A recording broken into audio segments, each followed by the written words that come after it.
Hello students, welcome back to my YouTube channel mathematics cruise. तो last video में हमने 6A exercise complete कर ली थी, जिसके अंदर आपने एडिशन, सब्ट्रैक्शन और कुछ वर्ड प्रॉब्लम्स किए थे। ठीक है, आज की वीडियो के अंदर हम 6B के कुछ इंपॉर्टेंट प्रॉपर्टीज सीखेंगे, उसके बाद हम 6B पे आएंगे। ठीक है, पहले प्रॉपर्टीज समझना ज़्यादा ज़रूरी है, तो पहले मैं इन्हें बता देती हूँ। तो आप एडिशन और सब्ट्रैक्शन सीख चुके हैं, राइट। तो हम यहाँ बात करेंगे मल्टीप्लिकेशन के बारे में कि मल्टीप्लिकेशन हम लोग अगर एल्जेब्रिक टर्म्स दे रखी होंगी तो हम मल्टीप्लाई कैसे करेंगे उन्हें। ठीक, तो जैसे कि आपको मैंने सिखाया था कि अगर आपके पास मान लेते हैं x की पावर 2 दे रखा है और मल्टीप्लाई करने कहें x की पावर 5 से, ठीक है, तो हम क्या करते हैं, जैसे मैंने आपको एक प्रॉपर्टी सिखाई थी आपके सेकेंड एक्सपोनेंट चैप्टर में कि a/b की पावर अगर कुछ होती है मल्टीप्लाई में a/b की पावर n है, ये बेस सेम है इनके, ये बेस क्या है, सेम है, इक्वल हैं, तो दोनों पावर्स क्या हो जाती हैं, ऐड हो जाती हैं, यानी a/b की पावर m+n मैं इसको लिख सकती हूँ।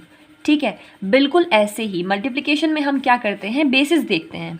ये लाइक टर्म्स हैं, ये अनलाइक टर्म्स है, सॉरी ये अनलाइक टर्म्स है, क्योंकि एक की पावर तो 2 है और एक की पावर क्या है, 5 है। ठीक है, तो हम क्या करते हैं, हमें पता है बेस सेम है तो पावर्स क्या हो जाएंगी, ऐड। मल्टीप्लिकेशन में अगर वेरिएबल्स दे रखे हैं, बेसिस अगर सेम है तो पावर्स होती हैं ऐड। ठीक है, तो एक बेस बना लेंगे इसका, 2 + 5 हो जाएगा, इन दोनों को ऐड कर देंगे तो हो जाएगा x की पावर 7। अब आप ये वाला क्वेश्चन देखिए, मैं आपको थोड़ा सा एक्सप्लेन करने के लिए ही इसको बता रही हूँ। y की पावर 7 इंटू 7 z की पावर 2 इंटू y की पावर 6 इंटू z की पावर 3। ठीक है, लाइक टर्म्स मतलब देखा जाए तो y ऐड कर सकते हैं, y के साथ z तो ऐड नहीं हो सकता, तो y की पावर 7 इंटू y की पावर 6 हमने एक साथ लिख लिया। तो मैंने यहाँ पे एक साथ लिख लिया इनको, क्योंकि दोनों के बेसिस सेम हैं तो हम पावर्स ऐड कर सकते हैं मल्टीप्लाई में। यहाँ पे भी z जो है उसके बेस z है ना दोनों का, तो पावर्स ऐड कर सकते हैं, तो ऐसे हमने लिख लिया इसको। तो जाएगी y की पावर 7 + 6 इंटू z की पावर 2 + 3। डायरेक्ट अगर आप देख के ऐड कर सकते हैं तो डायरेक्ट लिखिए, कोई प्रॉब्लम नहीं है, इसको ऐसे लिखने का ज़रूरत नहीं है। ठीक है ना, y यहाँ पे हो गया 13 और ये हो जाएगा z मल्टीप्लाई में 5, तो इसको लिख सकते हैं y की पावर 13 z की पावर 5, ये आपका आंसर हो गया। ठीक है, यहाँ पर आपकी x बेस सेम था तो मैंने डायरेक्ट बताया, आपने एक टर्म उठा के सॉल्व किया था, यहाँ मैंने 2 टर्म्स करवा दी, z भी लिख दिया y भी लिख दिया, तो आपने 2 टर्म्स वाला भी सॉल्व कर दिया। ऐसे ही आपको 3 टर्म्स दे रखी होंगी तो आप 3 टर्म्स मल्टीप्लाई कर सकते हैं। जैसे मैंने आपको दे दिया a की पावर क्यूब प्लस b की पावर 4 c की पावर 7। ठीक है, फिर मैंने मल्टीप्लाई में दे दिया a की पावर 1 b की पावर 3 और c की पावर 2, तो ऐड कर सकते हैं नॉर्मल इसको, a की टर्म्स हैं, 3 + 1 हो गया, इसकी ऐड होगी पावर मल्टीप्लाई में, बेसिस सेम थे। यहाँ पर b लिखा मैंने, b की पावर 4 और यहाँ 3, तो 4 + 3 हो गई पावर। यहाँ पे c की पावर 7 और यहाँ 2, तो बेसिस सेम तो पावर्स ऐड कर दिए हैं। ठीक, तो a की पावर 4 b की पावर 7 c की पावर 9। ठीक, तो ये हो जाएगा a4 b7 c9, ये आपका आंसर हो गया। अब यही चीज़ मैं आपको थोड़ा सा फ्लिप करके बताऊंगी। क्या चीज़ बताने वाली हूँ, यहाँ मैं आपको एक्सप्लेन करूँगी मोनोमियल्स क्या होते हैं, बाइनोमियल्स क्या होते हैं, ट्राइनोमियल्स क्या होते हैं। आपकी बुक में ट्राइनोमियल वर्ड भी यूज़ नहीं करा है, बट मैं बता रही हूँ। क्वाड्रीनोमियल्स क्या होते हैं और पॉलिनोमियल्स। ठीक, भारी भरकम शब्द लग रहे होंगे पर असल में ये थोड़ा सा इजी है, ज़्यादा टफ नहीं है, बस आपको टर्म समझने हैं, वो यूज़ आपका एक्सरसाइज के अंदर नहीं आएगा। ठीक है, तो मैं नेक्स्ट पेज पे इसको एक्सप्लेन करती हूँ। तो मैंने इसके अंदर लिख लिया है। ठीक है, मोनोमियल्स क्या होते हैं, बाइनोमियल्स, ट्राइनोमियल्स, क्वाड्रिनोमियल्स और पॉलिनोमियल्स, ये हमें समझना है। मोनो मीन्स होता है 1, बाई का मतलब होता है 2, ट्राई का मतलब होता है 3, क्वाड का मतलब होता है 4 और पॉली यानी कि मैनी। ठीक है, समझे। अब यहाँ पे क्या कह रहे हैं, हम यहाँ पे एल्जेब्रिक एक्सप्रेशंस पढ़ रहे हैं, एल्जेब्रिक एक्सप्रेशंस पढ़ रहे हैं। ठीक है ना, तो हम यहाँ पे मोनोमियल से रिप्रेजेंट करेंगे एक ऐसी एल्जेब्रिक एक्सप्रेशन जो कि मोनोमियल टर्म है। जैसे मैंने लिख दिया 6xy, यहाँ ना प्लस में कुछ है ना यहाँ पे माइनस में कुछ है, तो ये एक टर्म हो गई जो कि मोनोमियल हो गई। ये मोनोमियल अलजेब्रिक एक्सप्रेशन है। ठीक है, मैंने यहाँ लिखा 5x, ये भी एक मोनोमियल है। अल्फ़ाबेट्स कितने ही मल्टीप्लाई हो इसमें उससे कोई मैटर नहीं करता, मैटर बस ये करता है कि प्लस में कुछ ना हो और माइनस ना हो रहा हो, कुछ प्लस माइनस ना जुड़ा हुआ हो कहीं पे भी इसके साथ। ठीक है, मैंने ले लिया 3y, मैंने लिया 3xyz, 3abc, डजंट मैटर कि कितने अल्फ़ाबेट्स लिखे हैं, कितने वेरिएबल्स लिखे हैं, कितने कांस्टेंट हैं। 13 लिखा होता, 43 लिखा होता, कोई प्रॉब्लम नहीं है। तो ऐसे वाले जितने भी होते हैं वो टर्म्स क्या होते हैं, मोनोमियल टर्म्स होते हैं। ठीक है, तो ये क्या हो गए, मोनोमियल टर्म्स। ठीक, अब बाइनोमियल्स की बात करते हैं। बाय मीन्स 2 होता है। ठीक है, तो यहाँ पे 2 टर्म्स लिखी जाती हैं। अब 2 टर्म्स किस तरीके से लिखी जाएंगी, मैंने ले लिया 5x, एक ले लिया मैंने 3y। अब 2 टर्म्स के लिए आपको एडिशन तो दिखाना पड़ेगा, एक ये हो गई टर्म, एक ये हो गई।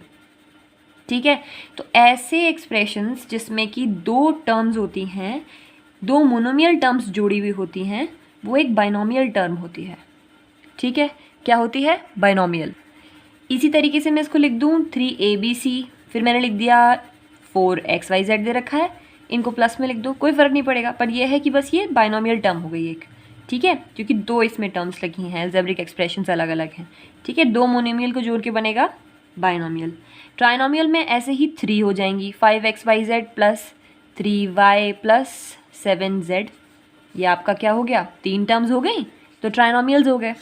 ठीक, क्वाड्री में 4 होती हैं तो इसमें 4 टर्म्स हो जाएंगी, ले लो 4a plus 5b plus 7c plus 8d, तो ये 4 टर्म्स हो गई, तो 4 मतलब यानी कि क्वाड्रिनोमियल्स। ओके, पॉलिनोमियल्स में पॉली मीन्स मैनी, यानी कितने भी हो सकते हैं, कितनी ही बड़ी इक्वेशन हो सकती है, उसमें कितने सारे ही अलजेब्रिक एक्सप्रेशंस ऐड हो सकते हैं, सब्ट्रैक्ट हो सकते हैं।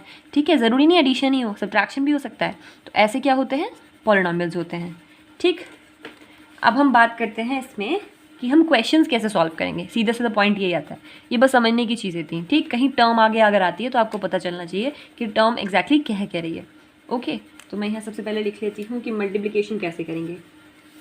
सपोज आपको पहला क्वेश्चन दे रखा है 6xy, एग्जाम्पल्स में से -3x² y³। अच्छा, बेस सेम, पावर ऐड करना तो आ गया होगा, बेसिस सेम है तो पावर ऐड करेंगे। ठीक है, और अगर मल्टीप्लाई में है, ठीक है, कंडीशन क्या है कि अगर बेसिस सेम है और मल्टीप्लाई में है तो पावर ऐड होगा। यहाँ लिख देती हूँ, base same in multiplication that means power add. ठीक है, आप अपनी खुद की लैंग्वेज फॉर्म कर सकते हैं, ज़रूरी नहीं है मैं जो लिख रही हूँ वही लिखें। ठीक है, याद करने का तरीका होता है, आप साइड में लिख लेंगे तो आपको याद आएगा कि बेस सेम इन मल्टीप्लिकेशन यानी पावर ऐड अप होगा। ठीक है, फिर मैंने लिख दिया कि अगर बेस सेम इन डिवीजन यानी डिवाइड में, यानी x/x लिखा होता, डिवाइड में ऐसे, यहाँ 4 होता 3 होता, तो क्या होता है, पावर्स सब्ट्रैक्ट। ठीक, ये चीज़ अभी बताएंगे आपको, पहले हम एडिशन वाला ही चल रहे थे तो मैं आपको एक्सप्लेन करती हूँ। ठीक है, चलिए अब यहाँ पे हमें करना है इन्हें मल्टीप्लाई। मैंने क्या करना है, यहाँ पे 6xy को करना है मल्टीप्लाई, किसके साथ, -3x² y³ के साथ। कांस्टेंट टर्म्स एक साथ मल्टीप्लाई कर लो, वेरिएबल्स को एक साथ लिख लो। 6 × -3 मल्टीप्लाई xy × x² y³। ठीक है, समझे, इजी है। मल्टीप्लिकेशन में कोई चीज़ कहीं नहीं जाती है, बस साइन का ध्यान रखना है आपको। मैं साइन अभी बताऊंगी आपको। यहाँ पे देख लेते हैं कॉलम बना के हम, मैंने बनाया यहाँ एक कॉलम, आप नोटबुक में बना सकते हैं कॉलम। माइनस माइनस प्लस होता है, अगर माइनस माइनस प्लस है तो प्लस ही लिखेंगे। ठीक है, हम क्या कर देते प्लस में, माइनस माइनस करा प्लस, साइन जो बड़े के साथ लगा दिया हमने, पर इसमें नहीं होता। अगर माइनस माइनस है 2 टर्म्स तो प्लस हो जाएगा, माइनस प्लस है तो माइनस, प्लस माइनस है तो माइनस, और प्लस प्लस है तो प्लस। ठीक है, ये अभी हम एक्सप्लेन करूँगी। चलिए देखते हैं, ये प्लस में है एक नंबर और ये है माइनस में। 6 3 होता है 18, प्लस माइनस माइनस, हुआ क्लियर। अच्छा, अब यहाँ पे इसकी पावर 1 है, इसकी पावर 1 है, x की पावर यहाँ से 1 और x की पावर यहाँ 2 है, तो बेसिस सेम है, पावर ऐड हो जाएंगी। 2 और 1 मिला के क्या हुआ 3, y ऐसे लिखो, y की पावर 1, y की पावर क्यूब है, तो 1 और 3 मिला के कितना हो जाएगा, 1 और 3 मिला के कितना हो गया 4। अब इसको खोल के लिख देंगे -18 x क्यूब y4, ये आपका आंसर आ गया। ठीक है, साइन का बहुत ध्यान रखना है, यहाँ पे साइन आपको क्या करना है, प्लस माइनस माइनस, सीधा लिख दिया हमने। माइनस माइनस होता तो प्लस लिखते, प्लस प्लस होता तो प्लस लिखते, माइनस प्लस होता तब भी माइनस आता। ठीक है, क्योंकि माइनस प्लस क्या होता है, माइनस होता है। ठीक, ये नोट डाउन कर लीजिएगा, ये लिख लीजिएगा। सब्ट्रैक्शन बताती हूँ मैं अब आपको। सब्ट्रैक्शन का मान लीजिए कोई क्वेश्चन आपको दे रखा है 8xyz, ठीक है, divided by 16x² yz cube. ठीक, इसको करना है डिवाइड, तो डिवाइड के बाद वाला डिजिट नीचे लिखा जाता है डिनोमिनेटर में, xyz upon 16x² yz cube. ठीक, अब मैं सिंपल एक चीज़ बताती हूँ आपको यहाँ पे कि 8/16 इंटू 1 कर लीजिए और इसको लिख लीजिए एक तरफ। ठीक है, 8 1 8, 8 2 16, यहाँ तो हो गया सॉल्व इजीली बहुत, मल्टीप्लाई छोड़ दीजिए। यहाँ पर x की पावर 1 थी, x की पावर 2, जब किसी की पावर 2 है यानी वो 2 बार लिखा गया होगा। ठीक है, जब किसी की पावर 3 है यानी वो 3 टाइम्स लिखा गया होगा, 3 बार लिखा गया होगा। ठीक है, तो अगर मैं इसको खोल के लिखती हूँ तो ये कुछ ऐसा दिखेगा, x into x into y into z into z into z, क्योंकि z का क्यूब था, y x का स्क्वायर था, y सिंगल था, तो ऐसे उतर जाएगा। ठीक, एक x से ये वाला x कट गया, ये वाले y से ये वाला y कट गया, एक z से एक z कट गया, जो बचा हुआ है लिख दो। ऊपर कुछ नहीं बचा तो 1 1 1 की टेबल में कटे होंगे ना, ये x 1 जा x ऐसे कटा होगा। ठीक है, तो 1 बचता है यहाँ पे। अब यहाँ पे बचा ये वाला x, ये z z, या z z का मतलब z स्क्वायर, तो मैंने लिख दिया z स्क्वायर। ये आएगा 1/2 x z स्क्वायर, ये आपका आंसर हो गया। डिवाइड करना आया। सिंपली डिवाइड हम लोग कैसे करते हैं, जैसे आपको x की पावर 5 दे रखा है, नीचे x की पावर 3 दे रखा है, बेसिस सेम है तो पावर्स क्या हो जाएंगी, सब्ट्रैक्ट 5 - 3। बेसिस सेम है, इनके बेस यानी x सेम है तो पावर्स हो गई सब्ट्रैक्ट। एक्सपोनेंट्स में बताया था कि जैसे आपको ये दे रखा है तो ये हुआ आपका बेस और ये हुआ एक आपका एक्सपोनेंट, या फिर कह लो इसको पावर, इसकी पावर हो गई। ठीक है, तो यहाँ बेस सेम थे तो पावर्स क्या हो जाती हैं, सब्ट्रैक्ट हो जाती हैं, तो जाएगा x की पावर 2। ठीक, या फिर ऐसे खोल के भी कट कर सकते हैं, दैट्स ऑन यू, पर ज़्यादा लंबा नंबर होगा तो माइनस करना पड़ेगा। मान लो x की पावर 17, x की पावर 15 दे रखा होगा, तब इतना लंबा थोड़ी लिखेंगे हम इसको, हम सीधा सीधा क्या करेंगे, बेसिस सेम है, पावर्स माइनस, ठीक है, सब्ट्रैक्ट हो जाएंगी, तो यहाँ 2 आ जाएगा। अब इतना लंबा लिखते 15 वैल्यू, इसकी 15 से इसका 15 कट करते हैं x, फिर यहाँ पे 2 बचता, इससे अच्छा तो इसे माइनस करके लिख लो, या डायरेक्ट समझ में आ रहा है डायरेक्ट कर लो। 15 यहाँ कट गई तो 15 यहाँ भी कटे होंगे तो 2 कम हो गए, यहाँ 15 कम हो गए तो बचा यहाँ पे 2। ओके, कई तरीके हैं इस चीज़ को करने के। ठीक है, अब मैं आपको बताऊँगी कि कुछ डिस्ट्रीब्यूटिव प्रॉपर्टीज़ मैंने बताई थी आपको लास्ट टाइम भी, वो मैं आपको रिमाइंड कराती हूँ दोबारा। ठीक है, अच्छा, इसको मतलब ऐसा मत समझना कि ये बिल्कुल यूज़लेस है, थोड़ा मतलब चीज़ें ज़्यादा इंपॉर्टेंट होती हैं समझना तब जब आपको एक्सरसाइज जेन्युइनली करनी है। ठीक है, जब खुद से सॉल्व करना चाहते हैं। अच्छा, कॉपीज़ में से नोट करके इधर उधर से देख के अगर आप क्वेश्चन सॉल्व कर रहे हैं, उन्हें देख के समझ रहे हैं, तो वो थोड़ा इशू क्रिएट करता है। ठीक, पर आप अगर नोट अपने आप से नोट कर रहे हैं और उसे खुद से सॉल्व कर रहे हैं तो वो बहुत अच्छा है, आपको आगे हेल्प करेगा, क्योंकि 9th 10th में आकर कोई आपको एक्सप्लेन नहीं करने वाला है ज़्यादा अच्छे से जाके कि ये ऐसे कैसे, ये आपने कैसे करा। ठीक है, आपने यहाँ पावर माइनस कैसे कर दी, तो ये चीज़ें अभी समझनी बहुत ज़रूरी हैं। ओके, चलो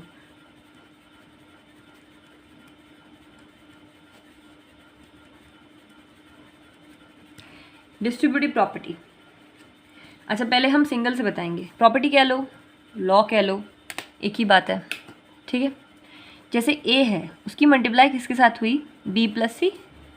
अच्छा, हमें पता है कि इन दोनों को प्लस करके लिख दो फिर मल्टीप्लाई करो तो तब भी एक ही बात है। सपोज मैंने मान लिया ये लिखा था 2, 3+5 लिखा था, ऐसे ही दिख रहा है ना कुछ ये, ठीक है ना। ये मान लो A है, B है और C है, ठीक है। तो सबसे पहले मैं क्या कर लूँ, यहाँ 8 लिख दूँ उनको प्लस करके और 2 से मल्टीप्लाई करो, 16 आ गया, ईजी आ गया। हाँ भाई हमको आता है कि ऐसे कर सकते हैं, सही है ये। पर डिस्ट्रीब्यूटिव प्रॉपर्टी क्या कहती है, डिस्ट्रीब्यूटिव प्रॉपर्टी कहती है कि A की मल्टीप्लाई पहले B से करो, फिर प्लस लगाओ, फिर A की मल्टीप्लाई C से करो, यानी इसके साथ भी बटेगा और इसके साथ भी बटेगा। डिस्ट्रीब्यूट करना बांटना ही तो होता है। तो A की शेयरिंग इसके साथ भी, इसके साथ भी, यानी A into B plus A into C, ठीक है। तो ये आपका ऐसे हो जाता है, ठीक। अच्छा ऐसे कुछ दे रखा होगा तो आप कॉमन ले सकते हैं बाहर, A बाहर ले लीजिए, ठीक है, कि हमने जो डिस्ट्रीब्यूट किया था भाई हमें वापस दे दो शेयर, तो वापस ले लेंगे, ठीक। तो कॉमन लेना उसे कहते हैं, जैसे मैंने इसको ले लिया कॉमन, यहाँ B+C बच गया ऐसे, ठीक। तो ये डिस्ट्रीब्यूटिव प्रॉपर्टी होती है, ऐसे खोल के लिखते हैं। अब डिस्ट्रीब्यूटिव प्रॉपर्टी के अंदर भी आपको ओवर मल्टीप्लिकेशन आता है, ठीक है, वो थोड़ा आपको समझना पड़ेगा क्योंकि वो आपकी एक्सरसाइज के अंदर दे रखा हुआ है, ठीक।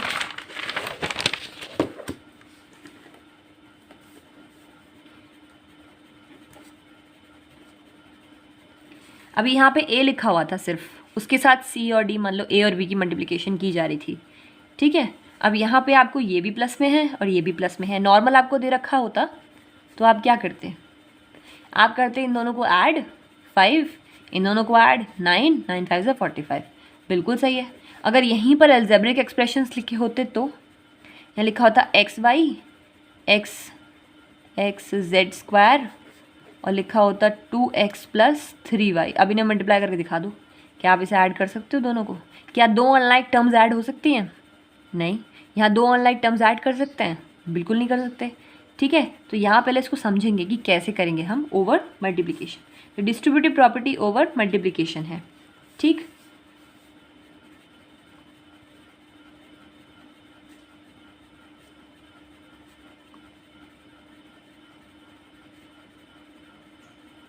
सो मैंने लिख दिया है ये, ओके। अपनी नोटबुक पे ज़रूर लिखिएगा। चलिए मैं इसको आपको बताती हूँ डिस्ट्रीब्यूट कैसे करते हैं, ठीक। अच्छा यहाँ पे A एक पार्ट मान लेंगे, उसकी मल्टीप्लाई इसकी मल्टीप्लाई पूरे ब्रैकेट से C + D। अब इन दोनों का जैसे हम लोग काउंटिंग से चलते हैं एक तरीके से, पहले A आएगा, ठीक। जब इसकी मल्टीप्लाई पूरे इसके साथ हो जाएगी फिर आएगा प्लस, मैं लगाया प्लस, फिर आएगा B। अब जब A की मल्टीप्लाई पूरे ब्रैकेट से हुई तो B भी कहेगा कि पूरे ब्रैकेट से मल्टीप्लाई करो, तो ये पूरे ब्रैकेट से मल्टीप्लाई होगा इसका। अब ये डिस्ट्रीब्यूटिव के दो छोटे छोटे पार्ट्स बन गए जो हमने पीछे पढ़ी।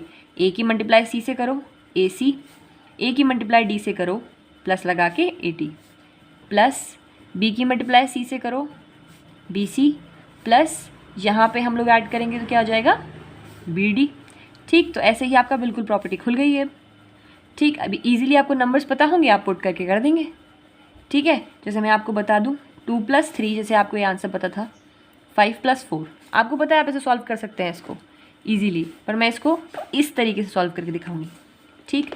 2 की मल्टीप्लाई पूरे ब्रैकेट के साथ 5 + 4, ठीक है, प्लस लगाएंगे 3 की मल्टीप्लाई पूरे ब्रैकेट के साथ, ठीक। ऐड करके कर सकते हैं मुझे पता है, बट हम प्रॉपर्टी यूज़ करेंगे डिस्ट्रीब्यूटिव।